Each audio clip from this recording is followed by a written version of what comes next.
Right, so the Illustrator saga continues. Here we have our bag again, and we're going to modify it. I'm going to do it as swiftly as possible. Let's point at the blue, if it'll let me. Nope, okay, we'll point to the red. If we go to the outline view, see that there are several nodes on here. If I select these, and then hold shift and use the arrow, I can modify the size and shape of them. Likewise, if I now grab the nodes at this size and hold shift again, I can fatten it out that way. I'll do a similar exercise this side.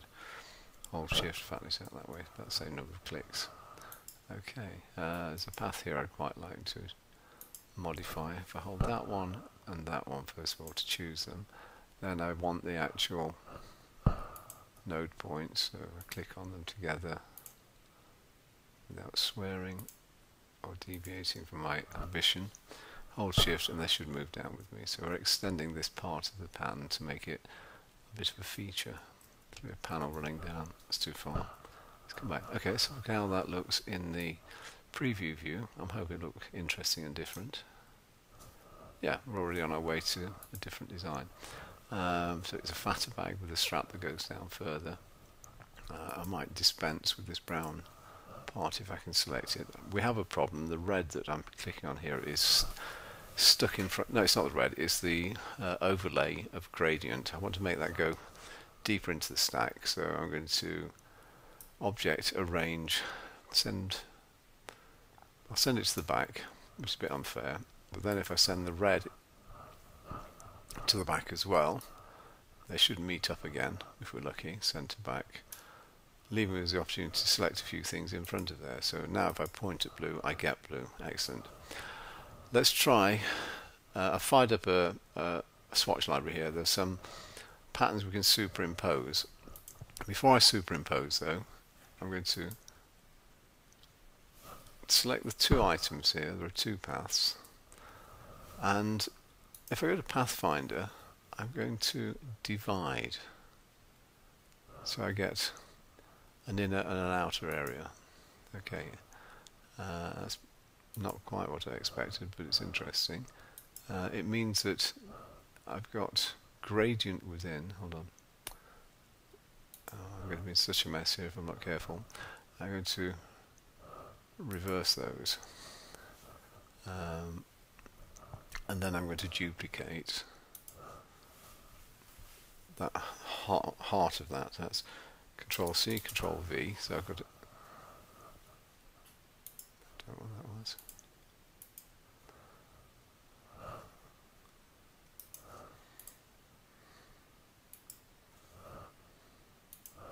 Right, I've got the inner part selected. I'm going to copy it and paste it. So I've got two. The top one, I'm going to give it a pattern. One that's got some transparency in it, that'll do. If I now hold the shift key, go back to the original internal, oops, that's the patterned one, hold shift, and if I click on that path line, I thought I'd selected the other one. I'll make this one definitely the key one and center using the align menu. The pattern thing on top of the blue thing. So I've got a pattern blue thing now with a plain strip around the outside. I need to make sure that this brown thing comes to the front. Object arrange, bring to front so that it's not hidden by the pattern, and that associated piece there needs to come forward as well. Arrange, bring to front. I think I've got back to where it needs to be. Zoom in closer. Now I've got pattern running over the top there. If I select the pattern thing and not move to the back but move backward, I hope it doesn't disappear.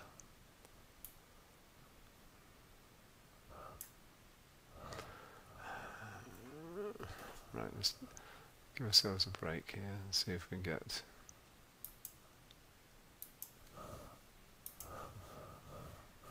I'll deselect so that I'm not adding to the selection.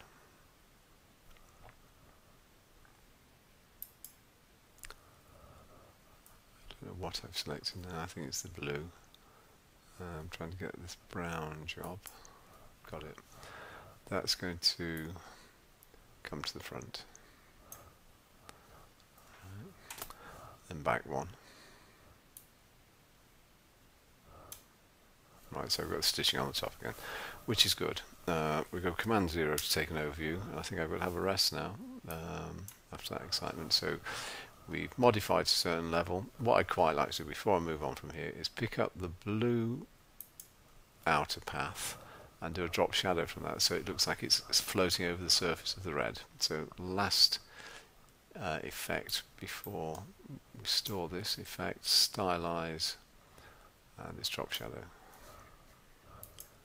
Which gives it the effect around the edge there, and for better or worse, I always find that makes it look more real. Probably just before we hang up our mouse, if we take the two greens, three greens, and let's make it a bit more. Oops, the green I missed there. That goes the same way. Though it's now got piping around the edge, quite exciting, and the pinks going a bit more sophisticated on that.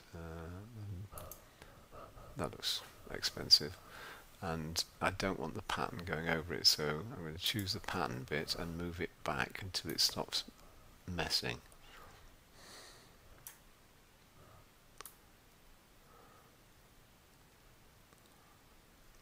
Doing it again, send backward.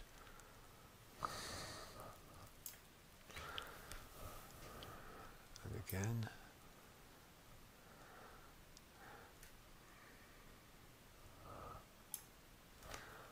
I'll have to revert to bringing the others forward, I think. The metal stuff, if I can pick that up between. Let's see what happens if we bring those to the front. Object, arrange, bring to front.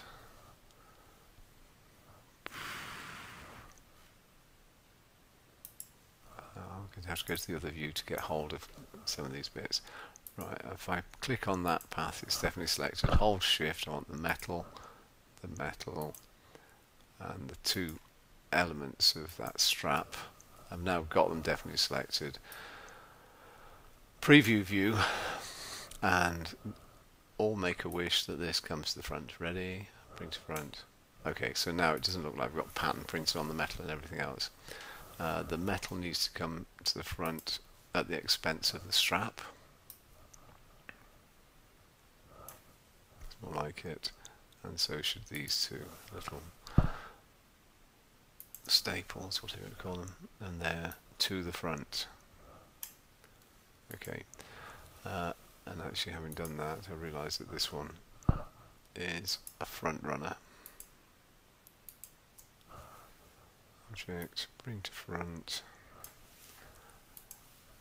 Navigation's quite critical on all of this. Not too bad. The second strap has got a green line for some reason, so I'm going to dismiss that. Or actually what I'll do is make it dark brown. It'll make it seem as if it's in the distance. Right, that's definitely a stop now before it's too late. No, take that back. I'm going to drop shadow the straps as well, because we have the technology. Effect, drop shadow. That's okay. We'll stop now and come back to it again.